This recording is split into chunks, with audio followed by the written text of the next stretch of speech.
आसन ले लीजिए। मुनियों ने रमणीक नैमिषारण्य क्षेत्र में मन को पसंद करने वाली सभा की।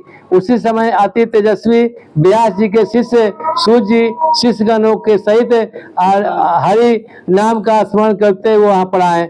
समस्त शास्त्रों के जानने वाले श्री सूत जी को आते देख महातेजस्वी शौनकादिक मुनिगण खड़े हो गए। सब धर्मों को जानने वाले श्रेष्ठ सूत जी तथा परम वैष्णव शौनकादिक ऋषि परस्पर शीघ्रता से पृथ्वी पर दंडवत नमस्कार करके शौनकादिक मुनियों ने दिए आसन पर संपूर्ण शिष्य सहित अति बुद्धिमान सूत जी बैठ गए। बैठे हुए सूत जी ने शौनकादिक मुनियों को नमस्कार कर हाथ जोड़कर कहा कि हे महर्षि, हे सर्वज्ञ सूत जी, इस कलिकाल में मनुष्य को हरिभक्त किस उपाय से हो? हे भगवान, वह कहिए कि कलिकाल में सब प्राणी पाप करने से तत्पर भेद विहीन हो जाएंगे। उनका कल्याण किस प्रकार होगा? इस कलयुग में मनुष्य प्राणों को धारण किए थोड़ी आयु वाले निर्धन अनेक पीड़ा से युक्त हो जाएंगे। प्राय पुण्य परिश्रम से होता है। इससे कलयुग में कोई मनुष्य पुण्य न करेगा और सब पुण्य के नष्ट होने से सब पापों में प्रवृत्त हो जाएंगे। तब तुच्छ ज्ञान वाले हो जाएंगे। तब तुच्छ ज्ञान वाले मनुष्य अपने वंश सहित नष्ट हो जाएंगे।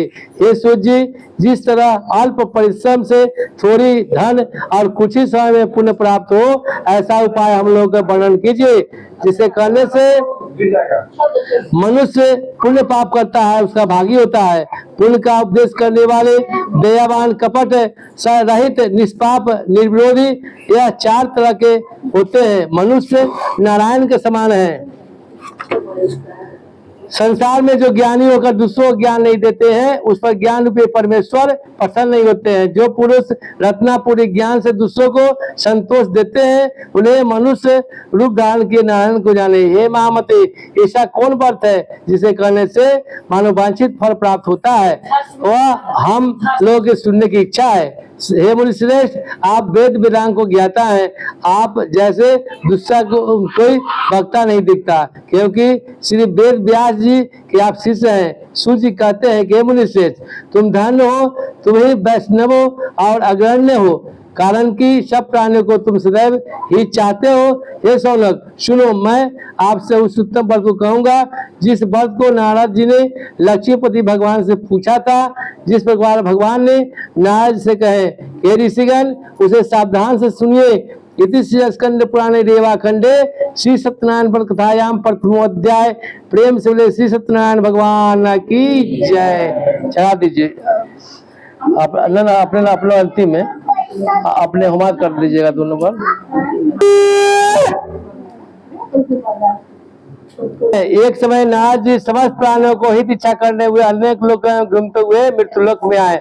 यहाँ उन्होंने देखा कि सब प्राणी अनेक पीड़ा से युक्त होकर अनेक योनियों में उत्पन्न होकर पाप कर्म से दुख पा रहे हैं। यह देखकर विचार किया कि इन लोगों के दुख किस प्रकार से दूर हो। ऐसा मन में विचार कर विष्णु लोक को चले गए। वहाँ जिनके शुक्ल पर 4 भुजाएं हैं, जिन्होंने शंख चक्र गदा धारण किया है, बनवाला और सुशोभित देवेश नारायण उनको देख स्तुति करने लगे।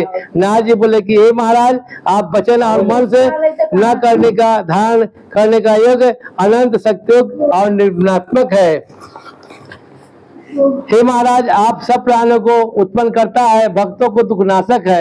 यह स्तुति सुनकर विष्णु भगवान बोले, हे नारद, तुम किस काम से आए हो? तुम्हारे मन में क्या है? हमसे जो पूछोगे हम कहेंगे। नारद जी कहते हैं कि हे नाथ, मृत्युलोक में सब प्राणी अनेक योनियों से उत्पन्न होकर निज पाप कर्म से क्लेशित हो रहे हैं। हे महाराज, जिस छोटे उपाय से उनका क्लेश दूर हो वह उपाय मैं सुनना चाहता हूँ। भगवान कहते हैं, समस्त जानो, कृपा कर तुमने बहुत अच्छा प्रश्न पूछा है, जिसे कहने से मनुष्य सब मोह से छूट जाते हैं। मैं ऐसा उपाय कहता हूँ, सुनो। हे नारद, जो व्रत तीनों लोकों में अति दुर्लभ है वह आज आपके कहने पर मैं प्रकाशित कर रहा हूँ। वह श्री सत्यनारायण स्वामी का पूजन है, जिसको विधि पूर्वक करने से इस लोक में सुख पाकर परलोक में मोक्ष मिलता है। तब यह सुनकर नारद जी बोले कि यह व्रत का क्या फल है? पूर्व किसने किया था? किस समय यह व्रत करना चाहिए?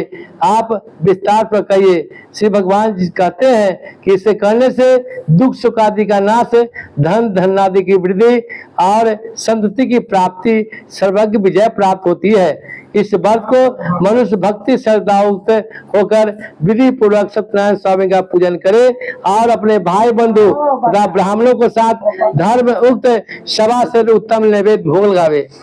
केले का फल, घी, दूध, गेहूं का चूर्ण लगावे। गेहूं का चूर्ण हो तो चावल का चूर्ण अथवा खार गुड़ मिलावे। सवा पाव या सवा शेर के हिसाब मिलाकर भक्ति से सत्यनारायण स्वामी का नैवेद्य लगावे और ब्राह्मणों के साथ कथा सुनकर ब्राह्मणों को दक्षिणा दे। श्री सत्यनारायण स्वामी का प्रसाद को अपने भाई बंधु को साथ खाकर रात्रि में नित्य आदि करे। तदंतर सब श्रोतागण श्री सत्यनारायण स्वामी का ध्यान करता हुआ अपने अपने घर जाए। इस प्रकार व्रत करने से मानव वंचित फल मिलता है। विशेषकर इस कलिकाल में पृथ्वी पर इससे बढ़कर दूसरा कोई उपाय नहीं है। हे नारद, जिन्होंने इस व्रत को पहले किया था सुनो। काशीपुर में निर्धन सतानंद नाम का एक ब्राह्मण था। भूखा पिपास से दुखित एक नित्य पृथ्वी पर भिक्षा मांगने के लिए घूमता था। ब्राह्मण प्रेमी भगवान नारायण ने दुखित ब्राह्मण को देखकर बूढ़े ब्राह्मण को रूप धारण कर अति आदर से पूछा, ये विप्र, किस कारण आप पृथ्वी पर नित्य घुमा करते हैं? ये हमारी इच्छा है, यदि आपकी इच्छा हो तो कहिए। ब्राह्मण बोला, मैं अत्यंत दरिद्र हूँ, भिक्षा के लिए मैं पृथ्वी पर भ्रमण करता हूँ। यदि आप कुछ जानते हैं तो कृपा कर पूर्ण रूप से बताइए। वृद्ध ब्राह्मण बोले कि जितेष्ट मनोरथ को सिद्ध करने वाला उत्तम श्री सत्यनारायण स्वामी का व्रत करो, जिससे करने से मनुष्य सब दुखों छूट जाते हैं। वृद्ध ब्राह्मण रूपी श्री सत्यनारायण देव ने व्रत का विधान ब्राह्मण को बताकर अंतर ध्यान हो गए। तदंतर ब्राह्मण सतानंद ने मन में निश्चय किया कि मैं कल सत्यनारायण स्वामी का व्रत अवश्य करूंगा। इसी चिंता से ब्राह्मण को रात में नींद नहीं आई और सुबह उठकर उसने यह संकल्प किया कि मैं आज सत्यनारायण स्वामी का व्रत अवश्य करूंगा। यह संकल्प किया, भिक्षा मांगने के लिए गया तो उस दिन उसको सब दिनों से अधिक गर्व मिला। उस गर्व से अपने भाई के साथ सत्यनारायण स्वामी का व्रत किया। उसके प्रभाव से सब दुखों छूटकर सब संपत्ति युक्त हो गया और व्रत के प्रभाव से सतानंद नगर में श्रेष्ठ माने जाने लगा। तभी से वह ब्राह्मण हर महीने संक्रांति पर भगवान सत्यनारायण स्वामी का पूजन करने लगा। भगवान ने कहा, सतानंद द्वारा किया हुआ श्री सत्यनारायण स्वामी का पूजन है। इसको जानकर जो मनुष्य व्रत करता है वह सब पापों से छूटकर मोक्ष को पा जाता है। इस प्रकार पृथ्वी पर इस व्रत को मनुष्य करेंगे, उनका दुख अवश्य ही नष्ट हो जाएंगे। इति श्री स्कंद पुराणे रेवा खंडे श्री सत्यनारायण पर कथायाम द्वितीय अध्याय प्रेम सुले विष्णु भगवान की जय। अच्छा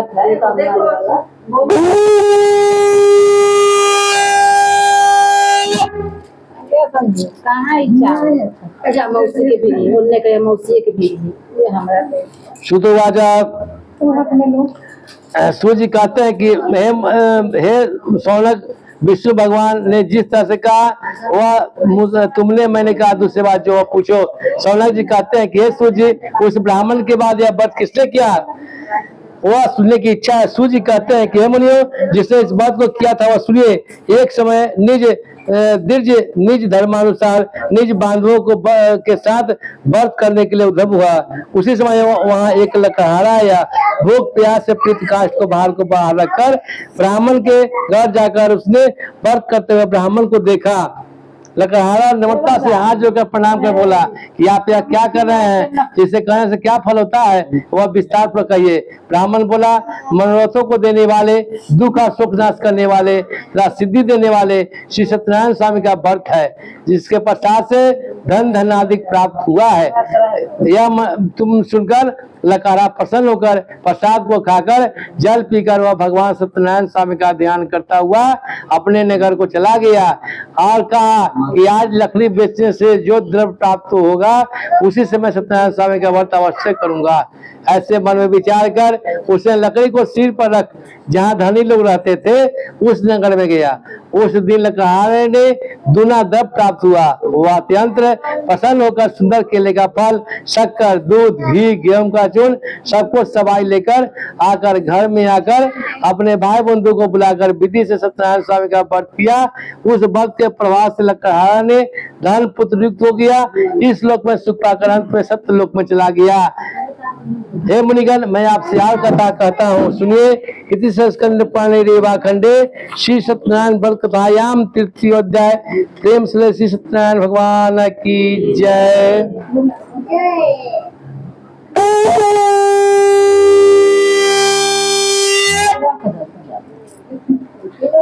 ओम प्रजापति नमः स्वाहा। ओम नमो नारायणाय नमः स्वाहा।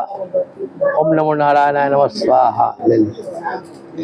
सूर्य जी कहते हैं, राजाओं में श्रेष्ठ उल्लामुख नाम का एक जितेंद्रिय राजा था। वह सदैव देवमंदिर जाया करता था। वह ब्राह्मणों को नित धन देकर संतुष्ट किया करता था। उसे कमल का सदृश मुख वाली प्रमुखता पत्नी थी। वह अपने स्त्री के साथ भद्रशिला नदी तीर पर सत्यदेव का व्रत करता था। उसी समय वहां एक लकड़हारा आया। वाणिज्य के लिए बहुत से धन को परिपूर्ण नाव को नदी को तीर पर लगाकर तट पर उतर गया और राजा को व्रत करता हुआ देखकर नम्रता से पूछने लगा। साधु बोले, हे राजन, आप यह क्या करते हैं? हमसे भक्ति पूर्वक कहिए, सुनने की इच्छा है। राजा बोले, हे साधु, यह अति तेजस्वी विष्णुवान का पूजन है, जो अपने बांधवों के साथ पुत्रादिक प्राप्ति की इच्छा से किया जाता है।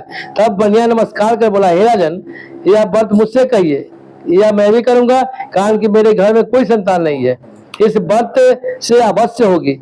ये वह व्रत को विधि जानकर अपने घर में आकर अपने स्त्री से संतान पद व्रत कहा और यह संकल्प किया कि जब मेरे घर में कोई संतान होगी तब मैं अवश्य सत्यनारायण स्वामी का व्रत करूंगा। थोड़ी समय में उसकी स्त्री लीलावती अनंत से गर्भवती हो गई। उसने 10वें मास में एक निर्मल एक कन्या का उत्पन्न किया। जैसे शुक्ल पक्ष में चंद्रमा ज्योति बढ़ती है, उसी तरह प्रतिदिन प्राप्त कर कन्या वृद्धि को प्राप्त हुई और अपनी स्त्री के साथ साधु बनिया ने कन्या को जात क्रम से कलावती नाम रखा। एक दिन लीलावती अपने स्वामी से मधुर वचन बोली कि पहले का संकलित व्रत आप क्यों नहीं करते हैं? साधु बोले, हे प्रिय, इसके विवाह के समय मैं यह व्रत अवश्य करूंगा। इस प्रकार स्त्री को समझाकर वह बाहर चला गया। इधर कलावती पिता को घर नित बढ़ने लगी। एक दिन धर्मज्ञ साधु बनिया ने सखियों को साथ खेलती हुई लड़की को विवाह के योग्य देख दूत को बुलाकर कहा कि विवाह के निमित्त कन्या के लिए योग खोज कर ले आओ। और साधु की आज्ञा पाकर दूत कांचन नगर गए। उस नगर से एक बालिक पुत्र को लेकर साधु के पास आए। उसने सुंदर गुणित लड़के को देखकर जाति भाइयों के साथ प्रसन्न चित्त से विधान पूर्वक अपनी कन्या को उस बालिक पुत्र के साथ विवाह कर दिया। अब आगे बस विवाह के समय भी वह साधु व्रत भूल गया था। तब सत्यनारायण प्रभु क्रोधित हो गए और कुछ दिन के बाद निज कर्म में अति चतुर साहूकार व्यापार की इच्छा से दामाद को लेकर समुद्र को निकट रत्नासारपुर नामक नगर जाकर व्यापार करने लगा। इसी समय सत्यनारायण स्वामी ने साधु का प्रतिज्ञा से भ्रष्ट देने का शाप दिया और कहा कि जा, तेरे ऊपर बहुत भारी दुख पड़ेगा। उसी दिन चोर ने राजा को धन को चुराकर अपने पीछे देखते हुए साधु के दिशा में चले गए। दौड़ते हुए राजा के दूतों को आता देख और डर कर धन को यहाँ ही रखकर आप छिप गए। राजा को दूतों ने साधु को निकट आकर राजा को धन देखा और साधु को बांधकर आनंद से राजा को निकट ले गए। हे राजन, दो चोर लाए हैं, आपकी क्या आज्ञा है? राजा साधु को देखकर अविचार आज्ञा दे दी, फिर बंदी खाने बंद कर दिया। स्कंद पुराणे रेवा खंडे सत्यनारायण व्रत कथायाम चतुर्थोध्याय। प्रेम से बोले लक्ष्मी नारायण भगवान की जय। चला दीजिए।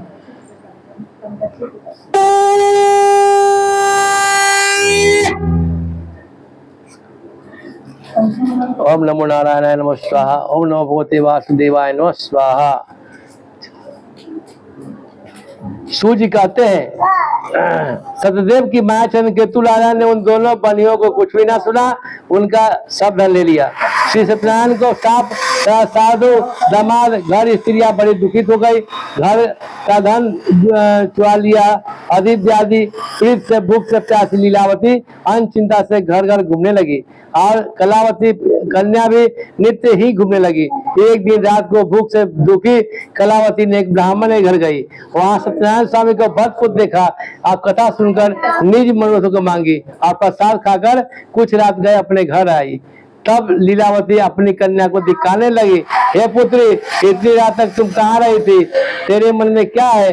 तब कन्या माता ने सत्य वचन बोली, हे माता, मनोरथों को परिपूर्ण करने वाला सत्यनारायण स्वामी का व्रत को ब्राह्मण के घर देखी हूँ। लीलावती कन्या कलावती का वचन सुनकर श्री सत्यनारायण स्वामी का व्रत करने के लिए उद्यम हुई। पतिव्रता साधु की स्त्री अपनी कन्या सहित बंधु बांधवों के साथ सत्यनारायण स्वामी का व्रत किया। उसने सतदेव के दिव्य वर मांग के, सतदेव, मेरे पति और दामाद जल्दी से घर आवे, मेरे पति और दामाद का अपराध क्षमा करने का योग्य है, अतः क्षमा कीजिए। इससे सत्यनारायण स्वामी संतुष्ट हो गए। चंद्रकेतु राजा ने स्वप्न दिखाया कि हे राजन, कल सवेरे सज्जन बड़ियों को छोड़ देना और उनका जो भी धन लिया था तुमने वह दे देना, नहीं तो तेरा धन पुत्र सहित तेरा राज नष्ट कर देंगे। यह बात राजा से कहकर सत्यनारायण प्रभु ध्यान हो गए। तब प्रातः काल के समय निज जनों को साथ सभा में उपस्थित होकर मंत्री जनों ने यह अपना स्वप्न सुनाकर कहा कि बांधे हुए बड़िए को शीघ्र छोड़ दो। ऐसा आदेश दिया। यह सुनकर दूत लोग बनियों को बंदी खाना छुड़ाकर राजा के निकट ले गए और विनुत वदन से बोले, हे राजन, हम इन दोनों बनियों को बंधन छुड़ा कर लाए हैं, आपकी क्या ज्ञा है? उन दोनों ने महाराज चंद्रकेतु को नमस्कार कर पूर्व वृत्तांत के स्मरण करते हुए उस राजा चंद्रकेतु से साधु दामाद कुछ न कहा। मानिक पुत्रों को देखकर राजा आदर से बोला, अब आगे बात, तुमको बड़ा दुख मिला है, अब आप लोग भय न करना। इस प्रकार राजा ने कहकर और दोनों को हाथ करके हथकड़ी सर कटवाया, फिर वस्त्र आभूषण देकर फिर कहा कि अपने घर जाएं। पहले जितना लिया था उसका दुना धन मिल गया, आप घर जाएं। दोनों बलियों ने राजा को नमस्कार कर कहते हैं कि मैं कृपा, आपकी कृपा से मैं घर जाते हैं। इति स्कंद पुराणे रेवाखंडे श्री सत्यनारायण कथायाम पंचमोध्याय। प्रेम से विष्णु भगवान की जय।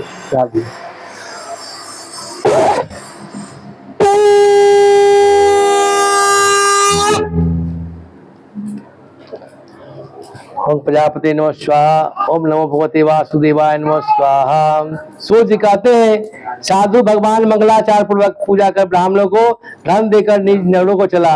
कूद जाने पर सत्यनारायण प्रभु ने वैश्य को मन में जानने के लिए पूछा, तुम्हारे नाम में क्या है? मनमक महाजन ने कहा, हंसकर कहा, हे डंडी, यह क्यों पूछते हो? क्या आपकी लेने की इच्छा है? मेरे नाम में लता पत्राधिक है। तब डंडी ऐसे वचन सुनकर कहा कि तेरा वचन सत्य हो। ऐसा कहकर आप समुद्र के निकट डंडी के चले जाने के नित्य क्रिया से उस नाव को ऊपर उठा देख साधु को आश्चर्य हुआ। जो है उसने नाव को लताधिक देखा तो मुछा कर भूमि पर गिर पड़ा। सचेत होने लगे, चिंता करने लगे। साधु से दामाद बोले, व्यर्थ शोक क्यों करते हो? उन्हीं डंडी महाराज को साथ दिया हुआ है, वे सब कुछ कर सकते हैं, इसमें कोई संशय नहीं है। इसलिए उन्हीं के शरण में चले जाओ, क्योंकि मनोरथों को सिद्ध होगा। साधु दामाद का वचन सुनकर डंडी के पास गया। डंडी को प्रणाम कर भक्ति से देखकर बस आदर युक्त वचन से बोला, जो मैंने आपसे कहा वह अपराध क्षमा कीजिए। यह कहकर बारंबार नमस्कार कर शोकाकुल हो गया। तब डंडी उसको रोते हुए देखकर बोला, रो मत, मेरे वचन से सदा मुंह फेर आता है और मेरी इच्छा से दुर्बोध तुमको बारंबार दुख मिला है। अब आप लोग भय न करना। साधु की स्तुति करने लगे। साधु बोले, हे स्वामी, आपकी माया मोहित ब्रह्मादि देवता भी आपके बड़े अद्भुत गुण को नहीं जानते हैं, तब आपकी माया मोहित में कैसे मुझ जान सकता हूँ? अतः मेरे ऊपर प्रसन्न होइए, मैं विभव विस्तार आपका पूर्ण करूंगा। मैं आपके संगत मूल्य पहले वाला सब धन दे दीजिए। उसके भक्ति सुनकर भगवान संतुष्ट हो गए और मानव वंचित वर देकर अंतर ध्यान हो गए। साधु नाव तो धन को परिपूर्ण देख उस पर चढ़ गया। सतदेव की कृपा से मनोरथ पूर्ण हुआ। यह बात अपने सज्जनों से कहकर यथा विधि भगवान का पूजन कर सतदेव की कृपा से बड़ा हर्षित हुआ। नाव को अपने सहज कर अपने देश चल दिया। अपने नगर को समीप साधु आकर दामाद से कहने लगा कि मेरी रत्नपुरी देखो। ऐसा कहकर उसने धन की रक्षा करने वाले दूत को वहां से अपने घर भेजा। वह दूत नगर में जाकर साधु की धर्म पत्नी को प्रणाम कर बोला,